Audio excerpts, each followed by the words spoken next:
कर्मण्येवाधिकारस्ते मा फलेषु कदाचन माँ कर्मफल हेतुर्भुर्मा ते संगो सत्कर्मणि। यानी कि कर्म करना हमारे हाथ में है, हमें फल की चिंता नहीं करनी चाहिए। ये गीता का श्लोक आप लोगों ने सुना होगा और बहुत सारे लोग इनको फॉलो भी करते हैं। बहुत ही आसान सा श्लोक है, लेकिन यदि इसको जीवन में हम अपने उतारते हैं तो बहुत ही कठिन है, क्योंकि हम कर्म करने से पहले सोचते हैं मैं ये करूँगा तो मुझे इसका क्या फल मिलेगा और मैं ये करूँ तो क्यों करूँ। यानी फल पहले आप सोचते हैं कि वो मैं ये करूँगा तो मुझे ये मिलेगा कि नहीं मिलेगा। जैसा कि भगवान कृष्ण ने अर्जुन से कहा है कि कर्म करना तुम्हारा अधिकार है, फल की चिंता तुमको नहीं करनी चाहिए। फल की चिंता इसलिए नहीं करनी चाहिए कि तुम्हारे लिए क्या बेहतर है मैं वो दूंगा, तुमको क्या ठीक लग रहा है मैं वो नहीं दूंगा। इसलिए कर्म करो, फल की चिंता नहीं करो।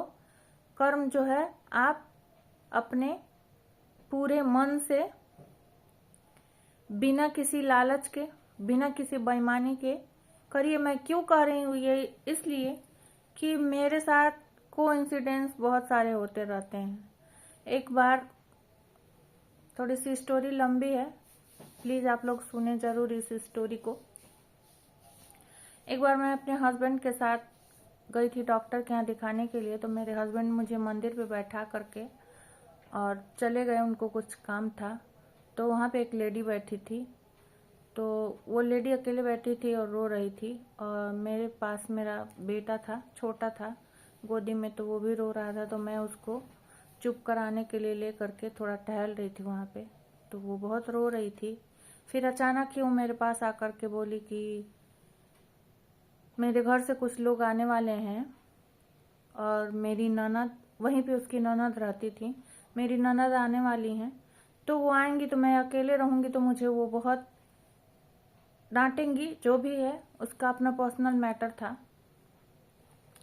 तो क्या आप थोड़ी देर के लिए मेरी भाभी बन सकती हैं? मैंने कहा ठीक है, कोई बात नहीं, क्योंकि मेरा एक अपना ही स्वभाव है, मैं बहुत ही सौम्य नेचर की हूँ। मैं तैयार हो गई ऐसे ही। तो उसकी ननद तो नहीं आई, उसका भांजा आया और उसके देवर आए। सोचो आप, देवर भी छोटा है, भांजा भी छोटा है। दोनों उतरे बाइक से, दोनों ने उस लेडी को प्रणाम नहीं किया। चलो कोई बात नहीं, नमस्ते भी नहीं किया। लेडी ने उल्टा अपने भांजे को उसका पैर छुआ, क्योंकि वो उसका भांजा था। बातचीत शुरू हुई। उसको ये कहने का नौबत नहीं आया कि ये मेरी भाभी है, पर मैं वहां बैठी थी, क्योंकि थोड़ा सा अगर आदमी जान जाता है तो थोड़ा सा और उत्सुकता बढ़ते जाती है उसके बारे में जानने के लिए। हर व्यक्ति की इच्छा होती है। तो वो बात करने लगे, बातों बातों में अपने में वो जो भी बात किए, उसका देवर कुछ भी नहीं बोला, चुप वहीं बैठा रहा। उसका भांजा ही समझाया कि आप मैके रह रही हैं तो मामा दूसरी शादी कर लेंगे, ये कर लेंगे, वो कर लेंगे, दुनिया भर का वो मतलब उसको डराया धमकाया, एक तरह से कह सकते हैं खुली धमकी। वो जब चले गए तो वो बहुत देर तक रोती रही। फिर रोने के बाद से वो बोली, खुद से बोली, मैंने नहीं पूछा, बोली कि मेरी शादी हुई है, मेरे 2 बच्चे हैं और बच्चों को इतना ये लोग डरा करके रखे हैं। मैं अपने मायके में रहती हूँ और बच्चों को सास ससुर इतना डरा करके रखे हैं कि उनके डर के वजह से बच्चे कहते हैं कि हमको माँ के साथ नहीं रहना है। और मैं अपने मायके में रहती हूँ और मेरे हस्बैंड जो हैं वो विदेश रहते हैं। और झगड़ा बहुत छोटी सी बात का था, कोई बहुत बड़ा इशू नहीं था कि हाँ बहुत बड़ा इशू है।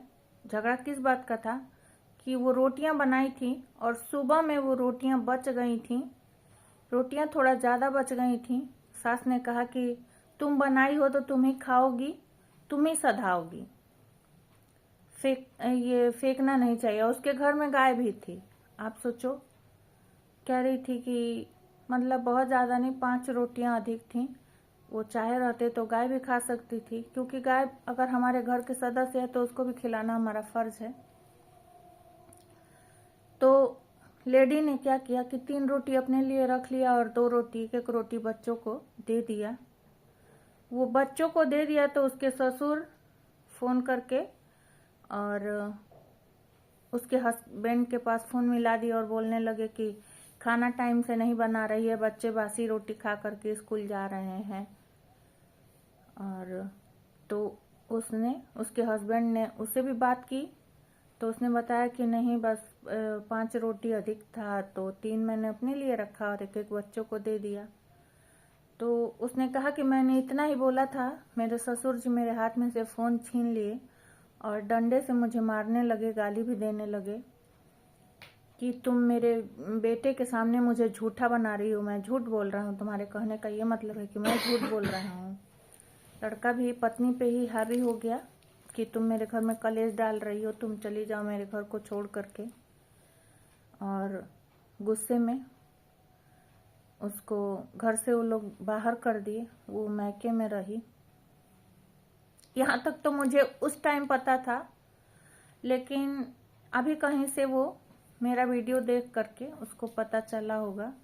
फिर उसने थोड़ा संपर्क किया, फिर नंबर मांगा। फिर मैंने उसको उस वक्त कहा था कि कोई बात नहीं, धैर्य रखिए, हमेशा समय एक जैसा नहीं होता है, आपका समय आएगा। और क्योंकि बच्चों को उन लोगों ने अपने पक्ष में कर रखा है तो आप कुछ कर भी नहीं सकती हैं चाह के भी।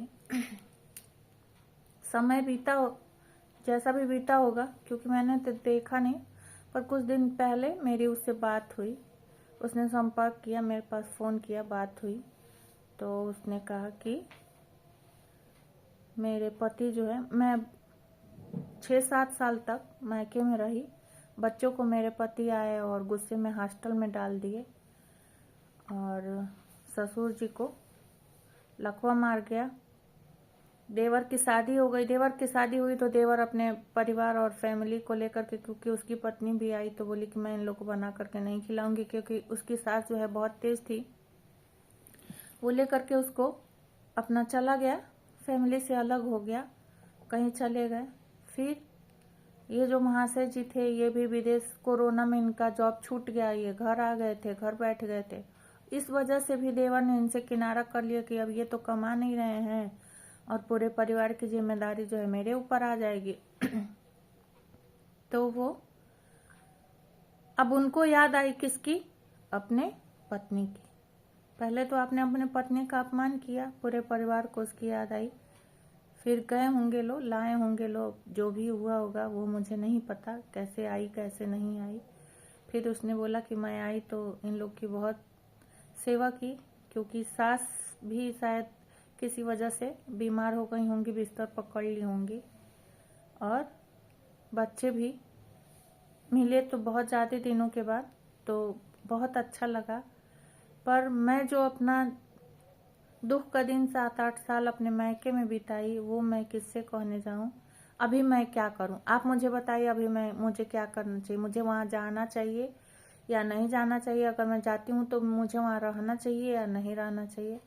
मैंने कहा यदि आपको मौका मिला है अपना परिवार सुधारने का, अपने परिवार में रहने का, तो बेशक आप जाइए, लेकिन अपने हक को आप मत छोड़िएगा। जो भी आपका हक है उसको आप मत छोड़िएगा। अगर आप अपना हक छोड़ देंगे तो फिर आपके साथ दोबारा अगेन भी ऐसा हो सकता है। तो यही कहा जाता है कि समय कब किसका कैसे बदल जाए कोई नहीं जानता। पर मेरे साथ कोई इंसिडेंट्स बहुत सारे होते रहते हैं ऐसे। आप लोगों के लिए कहानी थोड़ी लंबी हो गई, माफ़ी चाहूँगी मैं। तो इसीलिए आप कर्म करिए, फल की चिंता बिल्कुल भी मत करिए, फल को समय पर छोड़ दीजिए। समय जो है हर आदमी के अनुरूप फल जरूर देगा। जो भी आप कर्म करेंगे, आप जो भी बीज लगाएंगे, आप वही पेड़ काटेंगे, न कि आप बबूल लगा करके और आम बिल्कुल भी नहीं तोड़ पाएंगे। तो मेरी हर लोगों से गुजारिश है कि हर व्यक्ति से कि अपने परिवार को और अपने बच्चों को समझें उसकी जिम्मेदारियों को समझें, उन बच्चों के कोमल मन को समझें। वो बच्चे हॉस्टल में रह के क्या ही पढ़ाई किए होंगे, अब ये तो ईश्वर ही जानता है।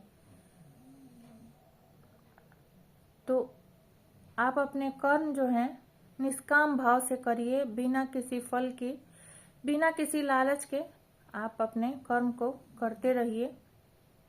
आज के लिए बस इतना ही। राधे राधे। हृदय से धन्यवाद आप सभी का। प्लीज़ मेरे वीडियो को ज़्यादा से ज़्यादा लाइक करें, शेयर करें, कमेंट में जय माता दी लिखना न भूलें। मेरे चैनल को सब्सक्राइब करना बिल्कुल भी ना भूलें।